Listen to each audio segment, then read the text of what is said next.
Іллінчик Лізавета, Владимир Дубовка, Полецкая рапсодыя.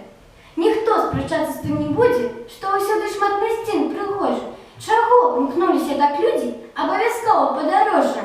Дзе-небудзь каля кіпарыса або ў марской соленай пені яны красы шукаюць рысы. Жывыя бачу, летуць цені, каб не застацца ад людзей нам, каб пашукаць мясцін прыгожых. Згадалі спосаб мы надзеем і едзем так жа ў падарожжа. Мы, зразумела, не адзін я, па правдзе кажучы, настрой. Вядзі ж нас добрая часіна і дай нам творчага настрою. Калісьці у старой ладзе хадзілі вандраваць рапсоды, было ў іх творчасці суладдзе, жыццём і думкамі народа. Яны хадзілі пехатою, а часу ўсё ж ім хапіла, каб свету расказаць пра тое, якую меў народ і сілу.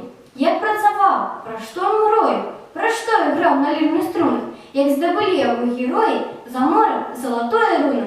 У нас машын усякіх поўна, нямала ёсць і параходу. Ідзі, плыві, ляці, все роўна, пазнай жыццё свайго народа.